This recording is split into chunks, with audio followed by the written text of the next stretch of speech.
Okay, so based on this, there are 3 body image zones. The first one is the acceptance zone, that you're fine, you are positive about your body image. Very few people would be like that. And you have accepted yourself the way you are. This is going to be our main target. The second is the risky zone. There is a signal that they're moving towards that direction. And the third one is the problem zone. There are a lot of red flags and it is a troublesome area. So we need to keep identifying ourselves if I'm in the acceptance zone or risky zone or problem zone. If you look at these, there will be spillover factors. For example, in the problem zone, you are convinced the self that these mental self-criticisms are true. You're 100% sure, no matter what someone says to me, my parents tell me they love me, my friends tell me you look so good, but if I feel fat, I am fat. And I'm not lovable, and I look horrible. If I'm short, if I'm dark, even if sometimes I'm fair, but I don't like my nose, I don't like my eyes, I don't like my lips, I hate my hands, I hate my body shape, I hate my legs. So whatever you are focusing on. And the focus is on the flaws. When you're dressing up, you're thinking about those flaws. You're particularly looking into those areas. And you ruminate over what other people think and assume judgments. What is rumination? You're continuously, in your thought process, you're continuously thinking, oh my God, she must be looking at my hair. Oh, her hair looks so nice. Oh, my hair, God. It's so messy. Oh no, this auntie is looking at me. She must be looking at my hair too. Oh, most of the girls have nice hair. I wonder what kind of shampoos they're using. I wonder what they're doing for their hair. Why I'm not able to do it? This is like a constant rumination that's going on in their mind. Sometimes even when you're in your institution and you're studying, the teacher is guiding you towards a formula or something important related to studies, but you're not focused on that. You're thinking about your body. And it's hard to ignore. It is very easy for someone sitting by you saying, Allah ka shukr ada karo. Be thankful. Do not move towards ingratitude. Allah made you beautiful. Because at this stage, when you are in the problem zone, if someone gives you these remarks, it is hard to digest. And sometimes I have seen parents coming to me and saying, "Pata nahi isko kya ho gaya? She was such a fine girl. She has now started picking fights with me. She's so irritable, she's angry, she's frustrated." And I tell her, be thankful. And she says, "Oh, you don't understand." Because it is very difficult to come in front of someone and say, "Actually, I don't like my fingers." At least 10 times a day I have to tell myself, oh, my hand color is darker and my arm color is fair. And I'm like, ye color yahan bhi ho jata. And then I tell myself, chalo koi baat nahi, it's okay. There's so many small things which apparently are important. So, risky zone, this is a step below the problem zone, where there will be mild self-critical thoughts. You'll push aside any complimentary thoughts, and there's little display here in social situations. And then we have acceptance zone. In the acceptance zone, your mind is open to self-acceptance and there is no guilt trip. If I had that guilt, I wouldn't have shown you my hand and my arm. I would have been hiding my hands. I'll be keeping them behind me most of the time. Whenever I'll raise my hand, I'm like, oh my God, they might be noticing my skin color. When nobody noticed it, till I talked about it. I always thought I was very dark in complexion. And once after I got married, somebody said to me, are you from a Pathan family? And I'm like, what made you think I was from a Pathan family? They said, your complexion. And I'm like, oh my God, she thinks I'm fair like Pathan people. And then I realized that what kind of a thought I was keeping inside me? Why did I even think that, I look like that? Because people are not perceiving me like that. So can you identify for yourself if you are in problem zone, risky zone, or acceptance zone? So once you identify this, then you move to this. How do you cope with feeling of being ugly? That's the next step. First, identify yourself. Ask yourself all those questions. Identify if I am actually into the problem zone or into the risk zone or acceptance zone. Then, how do I cope with this feeling of being ugly? The first thing you have to do is understand, a lot of people, what they do is, they cope with it by appearance fixing. Mental and behavioral attempts to change something about your looks. And reflectively try to do something to your appearance to feel more comfortable, like clothing, diet, and exercise. Why should we exercise? To be healthy. Why should we diet? To be healthy. Why should we wear nice clothes? To feel good for ourselves. And be thankful to Allah subhanahu wa ta'ala for these blessings. But if we are wearing those particular clothes because they hide these things about me and people cannot see my bumps here and there and I look more presentable this way, then there is a problem. Or I diet or exercise, I'm killing myself. People go for this keto diet and Atkins diet and intermittent fasting in a very unhealthy manner so that they can have nice skin or zero size because of the body image. So appearance fixing is unhealthy way of coping. Number 2, compensation. They try to improve something specific about the looks. All these makeup things. I often tell my daughters whenever they marvel at my makeup sense. Because in our times, we were not exposed to those triggers for the body image so much. So there were few products. And it was just to look nice and fresh. But now, so much contouring, so many layers are going on our skin. On social media, they show you there's a beautiful looking bride or a girl and then ultimately she's removing her makeup or vice versa. And we see the drastic change of looks. So yes, there is nothing wrong with wearing the makeup. Makeup means makeup, like looking nice, something that you enjoy. But if you're doing for this, coping with feeling of looking ugly, then you will either be in risky zone or problem zone. And then you will have emotional problems, you will have thought process problems, you will have mental health challenges. Next is seeking assurance. How do you do that? Either asking your friends repeatedly. Am I looking good? Is this filter fine? Should I post this? Should I take it again? Which one? Okay, 5 pictures, which one? And then fix by fantasy. Oh, I wish I was looking like her, or this way, or that way. And if someone comes up to you and says, you know what, you look like that particular girl who is in season 2, oh my God. I'm like bubbling inside, and on the top of it, what do I say? No, I don't think so. No. And I would actually like to go home and feel top of the world. Because somebody compared me with this glamorous figure. तुम हंसती हो बिल्कुल वो ड्रामे वाली लगती हो जो उसमें प्ले वाली मूवी उस मूवी में जो आई ना she was reminding me of your smile.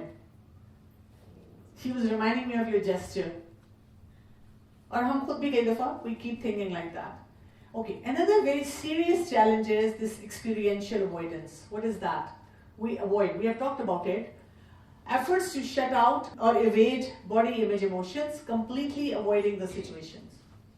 We shut out ourselves from the family members, from social situation. That is experiential avoidance. We want to avoid all those situations. We don't want to meet people. Sometimes I have actually seen students, because there's so much pressure in their school, in their institutions, they don't want to study there. They are unhappy. And they can't even say this in front of their parents. They don't know how to say that this is because of that pressure I get related to body dysmorphia. And I don't know what to do because the mom will say, shame on you. Allah has given you such a beautiful body. And why are you feeling like that? You should feel proud of yourself. Be thankful. Say 2 rakat nafal and go. And that girl doesn't know how to handle that particular situation. So how do we move towards acceptance? Positive, rational acceptance. These are some of the mantras or words or terminologies or remarks that we should be repeating to ourselves. Like, I need to stop loathing my body. Every time you want to say, oh, I must be looking ugly. Hey, stop. Stop telling yourself you're ugly. I need fewer self-critical thoughts about my weight. Okay, I'm a little overweight. I'll exercise, I'll diet. But I'm not going to every time go anywhere think, I must be the only fat person over there. Or thinking, oh my God, when I'm going to take dessert, everyone is going to notice my weight. When I stand or when I sit, what will people say? So tell yourself, okay, fine. My weight is not going to go away in 1 day, 2 days. It will take me a while. Let me work on it. This is the doable job. But sometimes people have weight problem for years. But that's okay. I need to allow myself to have positive thoughts about what I like about my looks. Why am I always focusing on something wrong? Okay, there is 1 or 2 things which I don't like. How about 100 things I like? Where is my heart? I like my heart. I like my liver. I like my pancreas. I like my blood vessels. Even the external features, there's so many of them that other people are appreciating. Has this ever happened, especially related to hair? You have straight, silky hair and you have a friend who has curly hair. She's appreciating yours and you're looking at her hair. So when someone appreciates you, you say, see, there are people who want to have hair like mine. I need to become more comfortable with my looks at social events. Tell yourself, I'm doing my best. And I need to enjoy that best within me. That is the acceptance. I need to be able to look in the mirror and not get upset. How many of you can do that? Look at yourself in the mirror. Look into your eyes in the mirror and talk to yourself and tell yourself, I'm good. Okay, Alhamdulillah, we have few people over here, but it is the most difficult thing to do. If you cannot look at yourself in the mirror and talk to yourself, that means there are body image problems and self-esteem problems. So you have to start working on that. I need to spend less time trying to decide what to wear before going out. Don't take hours and hours and pulling off one dress, then wearing that, and then second one. Tell yourself no. These are the steps which are going to take you towards acceptance. Okay, if I've decided this, I'm going to wear it, and that's it. I might be overdressed. Koi baat nahi. I wanted to wear this. I might be underdressed. Koi baat nahi. People don't care. I can still be talking to people and enjoying. I need to quit comparing myself to every good-looking woman. No comparisons. Whatever she does, it's her. Whatever I do, it's about me. These few questions, repetitions, are going to help you accept yourself. A lot of time, we are very self-critical. This is not good about me, this is not right, this is not, I'm hopeless. God, I was so embarrassed, I was overdressed, I was underdressed, I don't like this thing. And why there's so many beautiful women in the room, I would look so bad, so ugly over there. I don't want to go. I don't want to attend this gathering. Now, especially if you're also wearing hijab, that becomes another problem for us. Because let's say there are also guys around and we have to be in hijab, and then we feel even more uglier. There's no fun in my life because I have to be in my hijab. I have to be just totally covered. What's the fun? So people who have good body image, it is also easier for them to accept wearing hijab. They feel those who don't want to wear hijab, one of the reasons is that they feel that it is going to restrict me further. It is going to make me look uglier. And maybe when I remove hijab, I will look more pretty, though it never happens because the inside is not at the level of acceptance. Okay, now why this happens? There are voices from the past. 4 important things that you have to see. One is the personality traits. We have our own personalities. Let's say if you are an introvert, or if you have sensitive personality, if you have less accommodative personality, then anything which is happening in the society which becomes a trigger can hit you hard. But if you have very accommodative personality, if you are very extrovert kind of a person, you're a person who don't care, who have very good control over the emotions. So the possibility is you will have less challenges with body image. So your own personality has got a lot to do with it. We can see there are kids who are raised in the same family, and usually one of them would come up and say, "You have crushed my personality." They will say that to the parents, but the rest of them seem to be fine. And then parents take so much pressure of that kid. Humne galat kiya. Maybe we push them too hard towards wearing hijab, or being simple, or we were overprotective about our daughter. Maybe we shouldn't have done that. No, it's not that. It could be because of her own personality. I've even seen in gatherings when people sit and they talk about, so-and-so's parents, they were so religious and they crushed her. What about the rest of them? Why the rest of them seem fine? So maybe that girl's personality is like that. We need to understand our personality and yes, personality of our kids. Second is the physical changes. When you grow up, when you're young, you can deal with many things. But when you enter this tender age, which is called teenage, and there are hormonal changes in your body, and because of those hormones changes, then there is a period of identity crisis. You don't know where you fit in. And you're trying to explore and dig into different areas. The dimensions are changing for you. You're trying to explore the world. You're trying to find out about different people. You're learning about different people. And that's the time when anything which puts pressure on you could take you towards this body image dysmorphia. Oh my God, I'm not that pretty. I'm not that good looking. Or my nose or any body part is not nice, not good. Another important area is the interpersonal experiences. Starting from our childhood. Let's say there have been cases of sexual abuse. So that is going to crush your personality, and ultimately you will be worried about your looks. Then there could also be comparison between the family members. I usually warn mothers onto that. मैं नहीं compare करती, लेकिन देखिए ये खाना खा लेती है, वो नहीं खाता. इसका वजन ज्यादा हो गया, उसका कम है. इसकी देखिए स्किन इतनी अच्छी है कि केयर करती है, वो क्यों नहीं केयर करती? You're making comparisons. Please don't make comparisons, because that is going to enhance. Imagine there is a kid where the parents are making comparisons. Then there is a personality trait. Then there are physical changes. So all those things are going to have effect. Then the other family members or the people who we come across. Let's say a mom, she dresses up nicely, she's very proper, she looks charming. And the daughter, she's in that age where she has not actually matured to that level. She's very casual. And people are like, "Ye kaun hai?" And you say, "It's my daughter." "Aapse shakal nahi milti." She doesn't look like you. Excuse me? What's the point that you're trying to make? What is that girl perceiving? What do you think she's thinking at that moment? I'm not pretty enough. I'm not good enough. So, that's a big challenge.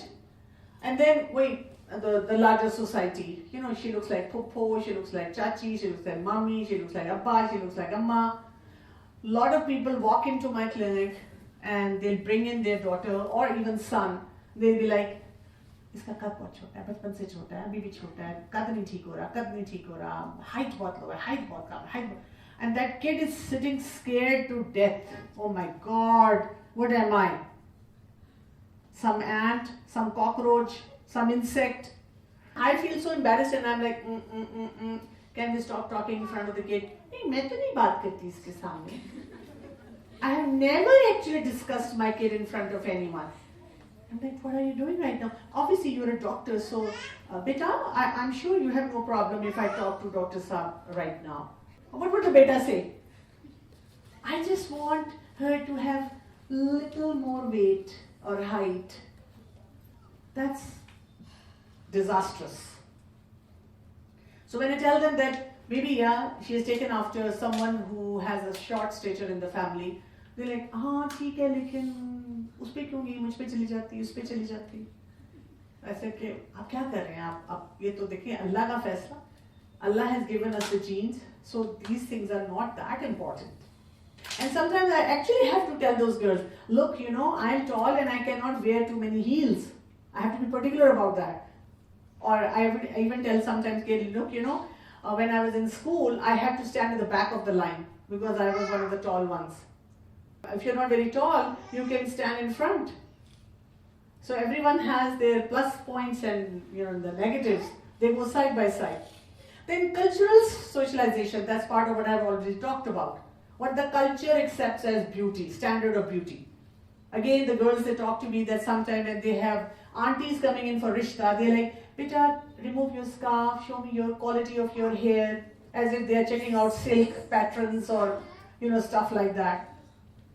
And Beta, can you stand and walk, and can you show me your feet, and can you show me your teeth? Astaghfirullah. Actually, this has happened in very cultured, very educated families. And that is why a lot of girls, they hate it when they are informed that a rishta is there and come and meet. So I usually tell girls that, yes, do go and meet when they ask me. Should we be going and meeting? I'm like, yes, go and meet. You can check out the guy. You can check out the family. Don't think of yourself as a commodity. And don't present yourself as a commodity. Like when the mom would say, Beta, don't wear this dress. This color doesn't look good on you. Wear this one. And go for a facial. And look fresh. You don't have to do anything like that. We move on to the next step. That is the body image experience.